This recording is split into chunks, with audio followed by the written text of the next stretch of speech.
Anyways, it was a lot of arguing, and this lady is no help to me. I mean, she is just very rude. She's very condescending. Maybe I'm judging her a little bit too much, but I did not like her one bit. She would just say things like, ma'am, can you please put your luggage on the weighing scale? Ma'am. I cannot watch your luggage for you, okay? I have a lot of people waiting, okay? And they need to be served. So I need you to figure out how you're gonna pay for this luggage, okay? So we can get you on your plane. I have this black girl here. She doesn't know how to pay for her. You do know it's $220, right? Yeah. To pay for 3 bags, yeah. You know that, right? Yeah. Okay. She claims to know, but I don't think she knows because she doesn't look like she can read. She's spewing stuff like that, and I'm just getting very irritated with her.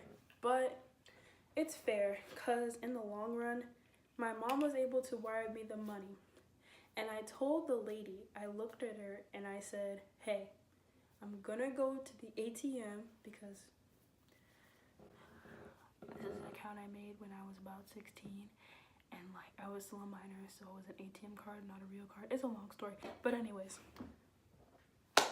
I'm gonna go downstairs to the ATM, get the money that I'm going to give you, put it in a card, because the way the airports works, they don't take cash, so you have to go to the other little machine that's like an ATM, but instead you put money in so that they put it on a card for you, so it's like a credit thing.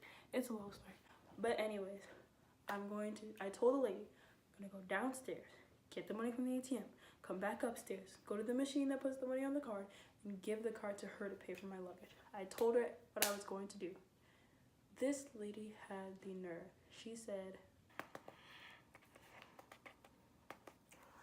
okay, well, you got about 20 minutes before you're gonna miss your flight, so better hurry up. And I was like, I mean, I'm trying to get on my flight, and my flight's in 40 minutes. Anyway, she didn't have to tell me that. But anyway, I do exactly what I said. My mom sends me the money. I go downstairs. I get the money from the ATM, come back upstairs, go to the machine that puts the money onto the card, and then I run haul ass back to the American Airlines check-in desk. Little did I know there was an ATM right across from that little card machine anyway, but I guess they wanted to hide that from me for some reason. It doesn't matter. Anyways, I go back to the American Airlines check-in desk. I give this lady the card, and she takes in my luggage, and then she puts my luggage on the conveyor belt, and I'm so happy. I am literally beaming with joy. I'm just waiting for her to print my boarding pass and give it to me so I can get on the plane and get out of the state of Indiana. Then she tells me, oh, what's that? Oh, I'm sorry, you missed your flight. You're not gonna make it in time. And I'm just sitting here like,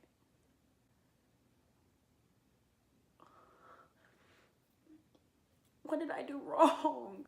I mean, obviously I know what I did wrong, but like, I didn't deserve it. Why me? And then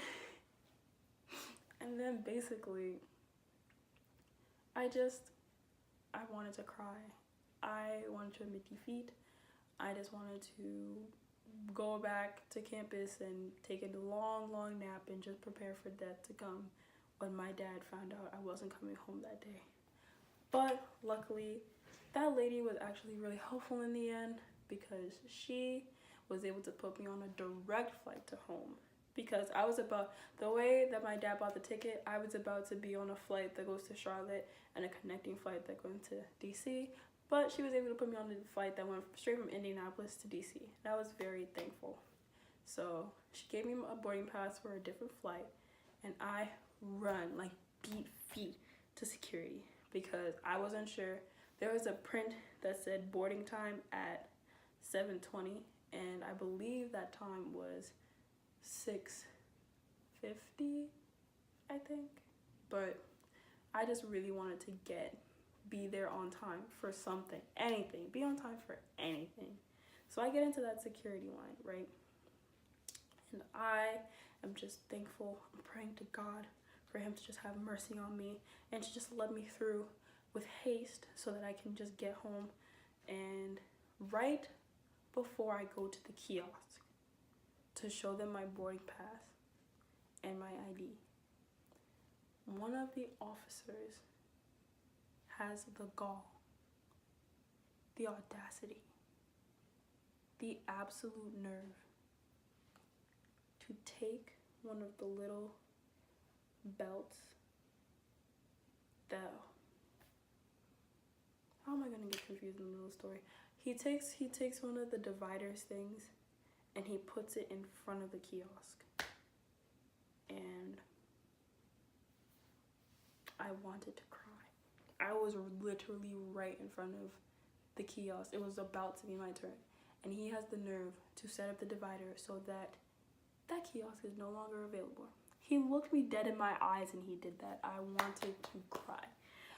There's no time for hurt feelings. I simply just turned around and went to the next kiosk, and where it wasn't my turn right away, but there was like 3 or 4 people before me. It wasn't that big of a deal. So I hurry, I go. They ask me my name, they ask me where I'm going, all the security questions, and I answer them with ease, because I know where my stuff, at least I hope I know my stuff, and I continue. So I go, you know how you do the annoying thing at the airport, take off your shoes, you have to take out your laptop, how to put, all the stuff in the little tray boys, and it's just so fucking annoying. But I did it because I need to leave. Now, one thing that I pride myself a lot for having in general, is the record player that my dad bought me for Christmas. And I brought it to school in one piece. I didn't think I could do that because I'm really clumsy and I break things, but I brought it to school in one piece, and I was damn sure I was gonna bring it back in one piece too.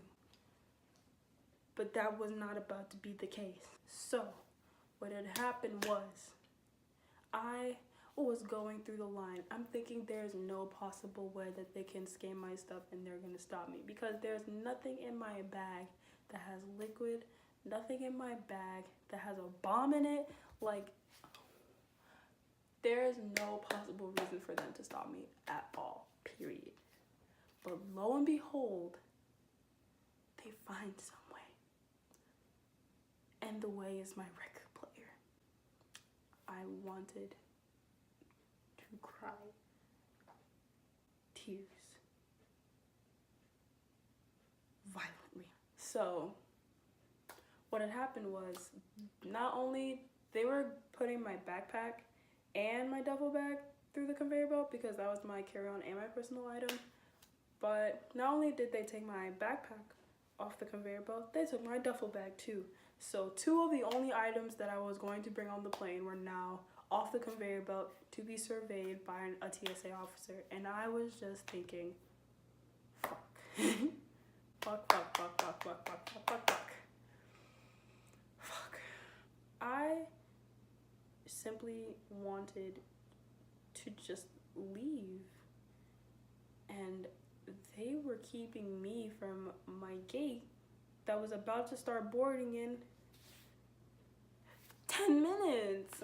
Anyways, the lady is looking through my stuff, right? She's just looking through my books, and she's just like playing with my purse and all my pencils and stuff. And she looks in my bag and she finds that a big can of perfume is in there. And I honestly forgot that was in there. So I'm like, oh, fair enough. Like, you can throw that out. Like, I don't care. Like, I forgot it was even in there. And then she's like, okay, fine. Gives it back to me. Then she opens my duffel bag. Now, the thing with that is, like, I specifically rolled up like my towel and my blanket and some of my clothes to surround my record player so that it doesn't break on the plane. But she just said, fuck that. Like, I don't give a fuck what you decided, Joyce, because I'm here to make sure that none of that happens. So she just yanks it out and she just decides to toss my stuff around, and then she opens my record player and she takes her little wand boy and she just starts scanning it for bomb stuff or residue or stuff that would never be on a record player anyway. And then she has the nerve, absolute gall, to ask me, is this a record player? And I'm like,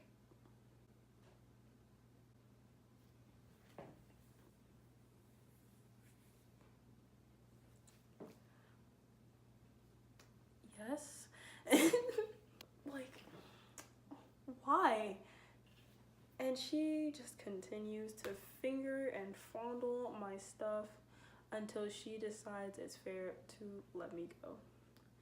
And she decides to hand back my record player and my clothes and my duffel bag separately. So she has the record player in one hand, like an oaf, and my bag in another. And she just looks like she's about to drop it. And I swear down, if she dropped it, she would have to replace it and find that. She would have to find that or a better version of that particular one, because it was a present from my father. But luckily, she was able to put it in my hand and she was able to give me back my stuff. And I was like, no, I'll just pack it back by myself. And I packed it back by myself. After I packed it back by myself neatly, actually it wasn't that neat, but continue. I took it and I took my backpack and I ran to the gate. And by the time I ran to the gate, I was like, I'm hungry. So I ran to the store and I got a bottle of water and some pretzels. And I was still able to get on my plane on time. And as you can see, I made it home. Oh, that was one of the scariest 2 hours of my life. Truly.